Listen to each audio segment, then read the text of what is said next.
video we are going to talk about cancer. Okay, in previous video we have talked about the AIDS and we have discussed all the contamination means and how the AIDS affect our body and what are the measures of prevention, right? So now today we will be talking about the same method and way of cancer and how AIDS is different with cancer. Okay, so let's see.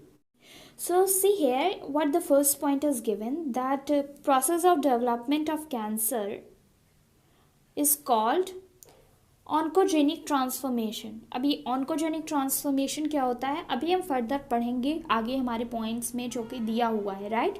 So basically formation और क्या process जो होता है cancer development का उसे हम क्या कहते हैं, ऑन्कोजेनिक ट्रांसफॉर्मेशन. ठीक है.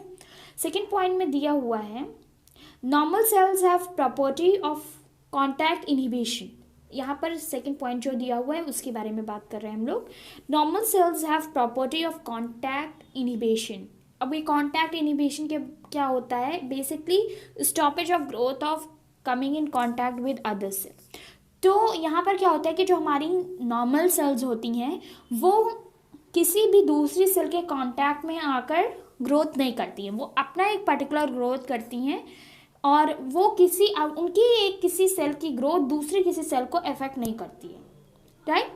बट जो कैंसर सेल्स होती हैं उनकी ये प्रॉपर्टी खत्म हो जाती है. जैसे ही फॉर एग्जांपल सी ये दो सेल्स हैं, एक ये नॉर्मल सेल है, ठीक है. ये नॉर्मल सेल जब भी ग्रो करेगी तो इसके आसपास जो भी सेल्स रहेंगी ये उसे नहीं अफेक्ट करेगी. इसके पास जो भी सेल होंगी वो एक दूसरे को अफेक्ट नहीं करती. बट वहीं ये अगर कैंसर सेल है, ये कैंसर सेल है तो वो अपनी डेवलपमेंट के साथ ही इस दूसरी वाली सेल को भी अफेक्ट करने लगती है बेसिकली. ठीक है. सो दोनों ही चीज़ में डिफरेंस होता है कि नॉर्मल सेल में प्रॉपर्टी होती है कि वो अपनी डेवलपमेंट के साथ दूसरी सेल को अफेक्ट नहीं करती है. बट कैंसर सेल की ये प्रॉपर्टी खत्म हो जाती है and with their development and precaution they start affecting the other cell also. ठीक है. सो यहाँ पे नेक्स्ट पॉइंट क्या दिया हुआ है, as a result cancer cell divide continuously to give rise to the mass of cells. तो यहाँ पे क्या होता है कि जब एक सेल है और ये इसका डेवलपमेंट दूसरी सेल को इफेक्ट कर रहा है तो ये मल्टीप्लाई करना शुरू करती हैं. ये कैंसर सेल्स मल्टीप्लाई करती हैं और एक group of mass of cell बनाने लगती हैं जो कि आगे चलकर क्या करता है, ट्यूमर का फॉर्म कर लेता है. एक सेल कंटिन्यूसली मल्टीप्लाई करती रहती है और जब मल्टीप्लिकेशन होता है तो वो नंबर ऑफ सेल को डेवलप करती है और वही नंबर ऑफ सेल एक साथ होकर ग्रुप ऑफ मास बना लेते हैं, ग्रुप ऑफ सेल्स बना लेते हैं जिसको हम कहते हैं ट्यूमर्स. ठीक है. So we call them as tumours.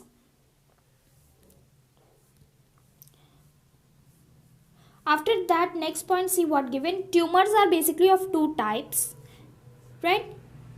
Benign and malignant. तो ये दोनों टाइप के ट्यूमर्स बहुत ही डिफरेंट होते हैं एक दूसरे से and they are effectively different from each other too. मतलब कि वो एक दूसरे को इफेक्ट भी अलग अलग तरीके से करते हैं और एक दूसरे से फिजिकली एंड केमिकली भी डिफरेंट होते हैं. ठीक है. तो ये जो बेनिग्न ट्यूमर होता है वो क्या करता है, it remain confined on their original location, do not spread.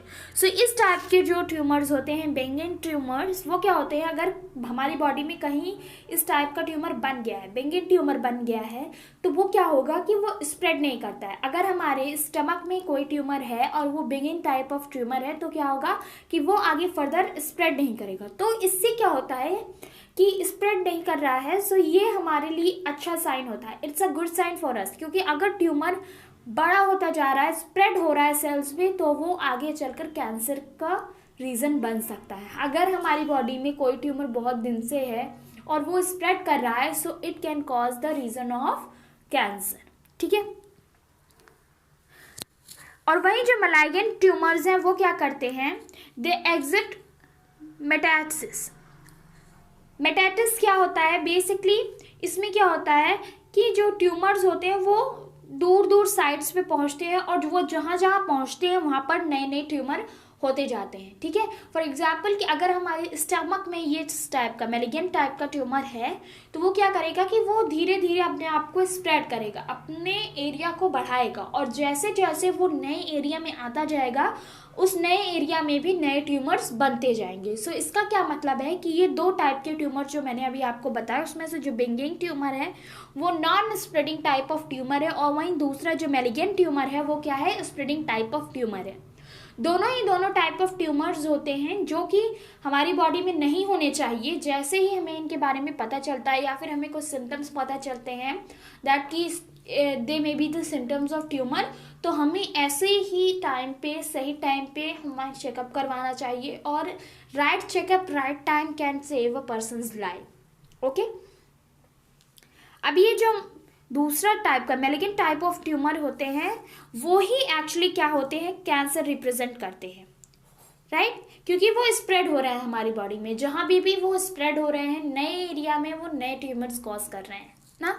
तो ये क्या होते हैं, ये जो मैलिग्नेंट टाइप ऑफ ट्यूमर्स होते हैं यही हमारे कॉज करने के रीजन होते हैं कि ये कैंसर को रिप्रेजेंट करते हैं, ठीक है, क्योंकि इनकी सेल्स नॉर्मल सेल्स के कंपेयर में बहुत जल्दी डिवाइड करती हैं, ग्रो करती हैं, और ये नॉर्मल सेल्स के न्यूट्रिशन को अडॉप्ट कर लेती हैं क्योंकि ये बहुत जल्दी ग्रो कर रही हैं। तो जैसे ये जल्दी ग्रो करेंगी तो इन्हें उतनी ही जल्दी से लार्ज अमाउंट ऑफ न्यूट्रिशन चाहिए होगा। तो ये नॉर्मल सेल्स को अफेक्ट करती है, उनके वाइटल एक्टिविटीज़ को अफेक्ट करती है, और उनके जितने भी इंपॉर्टेंट न्यूट्रिशंस होते हैं वो नॉर्मल सेल्स से ले लेती है, ठीक है। Causes of cancer is very important. Causes of cancer में दो तरीके का बेसिकली दिया हुआ है, एक है कार्सिनोजेंस, राइट। कार्सिनोजेंस क्या होते हैं, basically physical, chemicals and biological agents होते हैं। What are they are physical, chemical and biological agents, यानी कि इन सारे हमारे इन्वायरमेंट में ये जो भी मीन्स है इनके जो एजेंट्स होते हैं ये कॉज करते हैं कैंसर। एग्जाम्पल है जो आयनाइजेशन रेडिएशंस होती हैं, X ray rays and gamma rays, ठीक है। X ray rays and gamma rays are the causes of cancer, क्योंकि अगर ज़्यादातर इंसान बहुत देर तक इनके कांटेक्ट में रहता है तो वहाँ पर cell division and tumour cause होने के बहुत ज़्यादा चांसेस रहते हैं। Coming to non ionization radiation, तो यूवी रेजेस भी होती हैं जो कि बहुत ज़्यादा अफेक्ट करती है ह्यूमन बॉडी को। अभी साउथ अफ्रीका में बहुत ज़्यादा स्किन कैंसर के केसेस नोट किए जा रहे हैं प्रीवियस डिकेड में, क्योंकि वहाँ पर सन रेज की लाइट डायरेक्टली पड़ रही है because the ozone has depleted at that area. So वहाँ पर human are themselves responsible for this cause, क्योंकि हमारे ह्यूमन नेचर में है कि हम प्रोटेक्शन नहीं प्रोवाइड कर रहे हैं अर्थ को। We are excessively using the minerals and all the essential material things that the earth has provided us, और हम कहीं ना कहीं अर्थ को भी हार्म कर रहे हैं। सो फॉर दैट सेक जो हमारा ओजोन लेयर है वो डिप्लीट होना शुरू हो गई है, इट स्टार्ट ग्रोइंग थिन, और जिसकी वजह से हमारे डायरेक्ट सनलाइट हम तक पहुंच रही है and the direct contact of UV light with the human skin is leading to the cause of skin cancer. Okay, coming to cancer causing viruses, बहुत सारे वैसे वायरसेस भी हैं जो कि कैंसर कॉज करते हैं और they are called oncogenes, right. Oncogenes जो होती हैं ये कैंसर कॉजिंग जीन्स होती हैं हमारी बॉडी में, कि जो कि कभी कभी point mutation and frame shift mutation की वजह से हो जाती है। अगर किसी जनरेशन के किसी भी पीरियड में किसी को कैंसर था तो इट हैज़ अ चांस कि वो आगे भी ट्रांसफ़र होगा, क्योंकि हमारी प्रीवियस टाइम की जनरेशन थी उसके जीन्स अभी तक हमारे में पेयरिंग जीन्स ट्रांसफॉर्मेशन के तरीके से आ रहे हैं। क्योंकि हमने ये पढ़ रखा है that the DNA formation is a one complementary angle, वहाँ पर एक पेरेंट स्ट्रैंड होता है और दूसरा नया स्ट्रैंड बनता है कोडिंग स्ट्रैंड। तो वहाँ पर यह है चांसेस होते हैं 50% की हमारे अगर किसी प्रीवियस जनरेशन में किसी भी हमारे फोर फादर्स को कैंसर हुआ था तो हमारी आने वाली जनरेशन्स में भी कैंसर हो सकता है, राइट।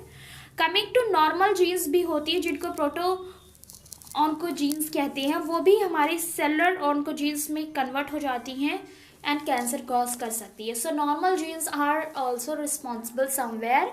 अगर वो क्या होती हैं कि प्रोटो ऑन्कोजीन्स जो होती हैं वो अगर कन्वर्ट हो जाती है सेलुलर ऑन्कोजीन्स में, तो cellular oncogenes are responsible for causing the cancer. Coming to diagnosing of cancer. How can we diagnose the cancer? So biopsy and hypothetical pathological studies जो हैं वो हमारा कैंसर डायग्नोज करने में हमारी हेल्प करती हैं, राइट. So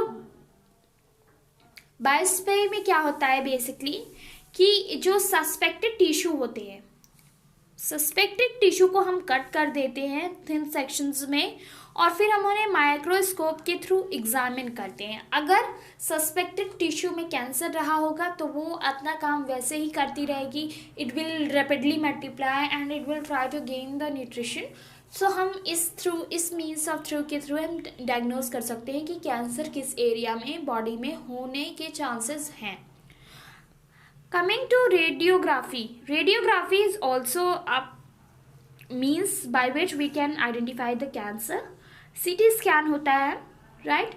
computer tomography.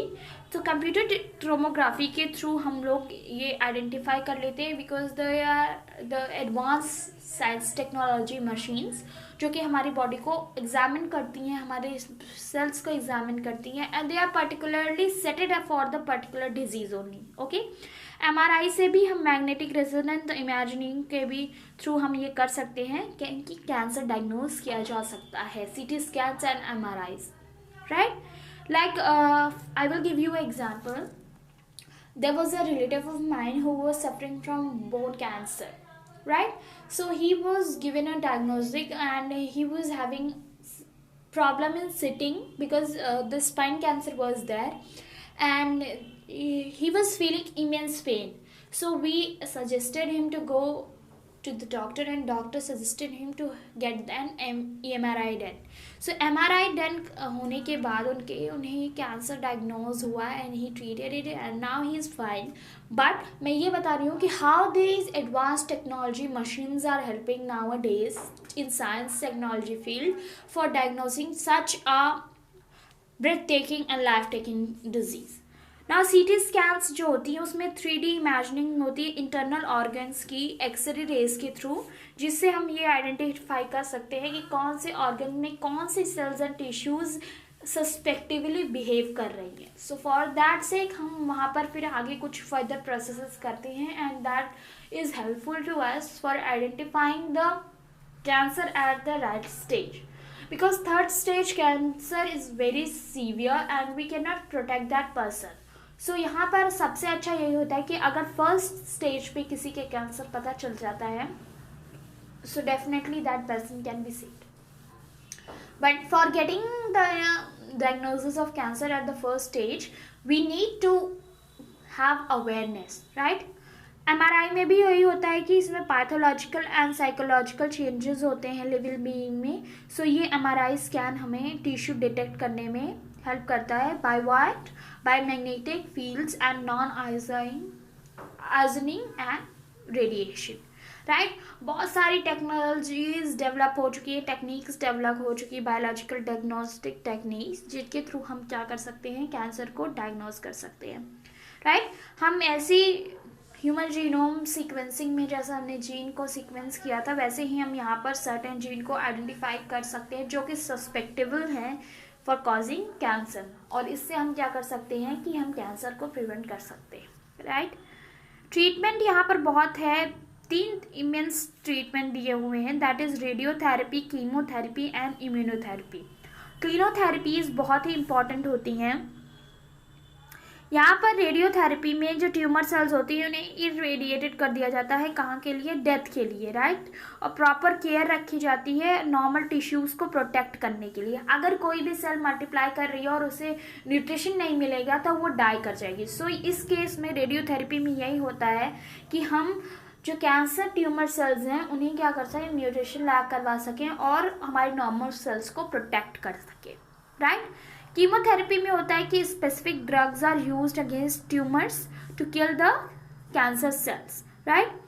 सो यहाँ पर कीमोथेरेपी में बहुत सारे साइड इफ़ेक्ट्स भी होते हैं like hair loss and anaemia etcetera. So हमने जनरली देखा होगा कि जो लोग कीमोथेरेपी प्रोसेस से गुजर रहे होते हैं, कैंसर सफ़र कर रहे हैं, they lose their hairs and nowadays people are getting aware. So it's a very point happiness time कि लोगों में अवेयरनेस आ रही है and they are trying to get over the people and they are trying to make them feel supportive and give them strength too, right? अब immunotherapy में क्या होता है, ये बायोलॉजिकल रिस्पॉन्स मॉडिफायर्स होते हैं, राइट, लाइक अल्फा इंटरफेरॉन्स, जो कि इस प्रोसेस में यूज होते हैं। सो ये क्या करते हैं, हमारे इम्यून सिस्टम को एक्टिवेट करने का काम करते हैं, help us in destroying the tumour. So basically क्या करते हैं कि हमारी बॉडी में जब कैंसर या एड्स होता है तो हमारा इम्यून सिस्टम बहुत वीक हो जाता है। सो यहाँ पर जो अल्फा इंटरफेरॉन्स हैं इम्यूनोथेरेपी में, वो हमारे इम्यून सिस्टम को स्ट्रॉन्ग करते हैं so that we can fight against the disease causing viruses in our body. So I hope कि आपको कैंसर के बारे में सब कुछ क्लियर हो गया होगा। So that was all about cancer today and I hope the topic is clear to you and if anybody is having any issue they can just comment down their problems in the comment section, so I will definitely solve the problem. Now the next video will be about drug abuse, so just get tuned.